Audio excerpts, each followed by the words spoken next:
বৃদ্ধ রাজা শুদ্ধোদন থেকে শুরু করে রাজ্যের সাধারণ মানুষ ছুটে গেছেন তাকে একবার চোখের দেখা দেখতে, কিন্তু গেলেন না কেবল একজন, তিনি যশোধরা। তার বুকের গভীরে 7 বছরের জমানো কষ্ট আর না বলা এক অভিমান।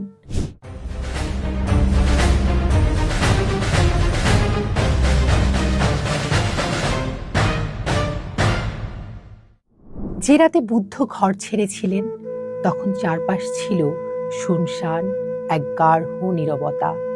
প্রাসাদের সুবাসিত আর নরম শয্যায় স্ত্রী যশোধরা এবং সদ্য জন্ম নেয়া শিশুপুত্র রাহুল তখন ছিল গভীর ঘুমে আচ্ছন্ন। জীবনের পরম সত্যের খোঁজে সেদিন আপনজনের সব মায়া পেছনে ফেলে নিরুদ্দেশের পথে পা বাড়িয়েছিলেন কপিলবাস্তুর যুবরাজ সিদ্ধার্থ। এরপর কেটে গেছে দীর্ঘ 7টি বছর। কঠিন তপস্যা ও বোধিলাভের শেষে একদিন সিদ্ধার্থ আবার ফিরে এলেন সেই চিরচেনা শহরে, কিন্তু রাজপুত্র হিসেবে নয়, বরং সমস্ত মোহের জাল ছিন্ন করা এক আলোকিত মহামানব বুদ্ধ হয়ে। কপিলবাস্তুর আকাশে বাতাসে সেদিন ফিরে পাওয়ার উচ্ছ্বাস। বৃদ্ধ রাজা শুদ্ধোদন থেকে শুরু করে রাজ্যের সাধারণ মানুষ ছুটে গেছেন তাকে একবার চোখের দেখা দেখতে, কিন্তু গেলেন না কেবল একজন, তিনি যশোধরা। তার বুকের গভীরে 7 বছরের জমানো কষ্ট আর না বলা এক অভিমান। তিনি নিজ কক্ষে অবিচল রইলেন।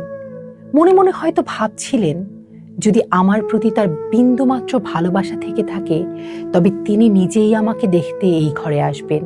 ঠিক কিছু সময় পরেই ঘটল সেই চিরস্মরণীয় মুহূর্তটি।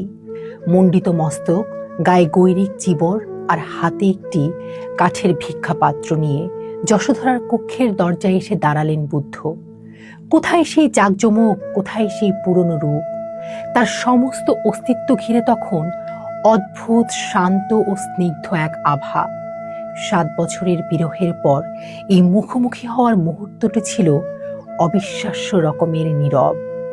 যশোধরা অপলক চোখে তার হারানো স্বামীর দিকে তাকালেন। তিনি দেখলেন এই মানুষটি আর সেই চঞ্চল যুবরাজ নেই।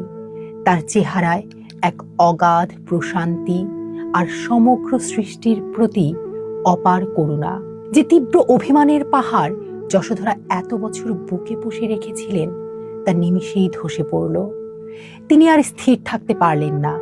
ছুটে গিয়ে কান্নায় ভেঙে পড়লেন বুদ্ধের পায়ে। দুহাতে পরম মমতায় জড়িয়ে ধরলেন তার 2 চরণ। বুদ্ধ তাকে বিন্দুমাত্র বাধা দিলেন না। গভীর মমতায় কিছুক্ষণ স্থির হয়ে রইলেন।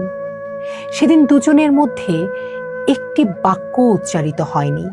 পৃথিবীর কোনো ভাষারই সেদিন প্রয়োজন ছিল না। যশোধরার চোখের জলে গলে যাচ্ছিল 100 বছরের বেদনা, আর বুদ্ধের নীরব প্রশান্তি সেই ক্ষতে লেপে দিচ্ছিল মুক্তির প্রলেপ।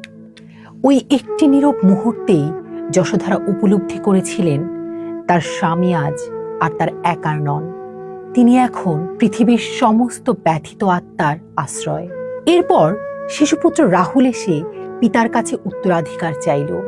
বুদ্ধ তাকে জড়পার্থিব কোনো সম্পদ না দিয়ে তার হাতে তুলে দিল শ্রেষ্ঠ ঐশ্বর্য, ধর্ম। নিজ পুত্রকে তিনি গ্রহণ করলেন নিজের সঙ্গে। যশোধরা বাধা দিলেন না। যেদিন সিদ্ধার্থ রাতের অন্ধকারে ঘর ছেড়েছিলেন সেদিন তিনি হারিয়েছিলেন কেবল স্বামী, আর যেদিন বুদ্ধ দিনের আলোয় ফিরে এলেন সেদিন তিনি নিজে জয় করে নিলেন এক অসীম পূর্ণতা। 1000 বছর পেরিয়ে আজও তাদের এই অশ্রু আর নীরবতার দৃশ্যটি এক অপরূপ কবিতার মতো আমাদের বলে যায়, কখনো কখনো মহাজীবনের পরম বিচ্ছেদের ভেতরেই লুকিয়ে থাকে এক ঐশ্বরিক মিলন।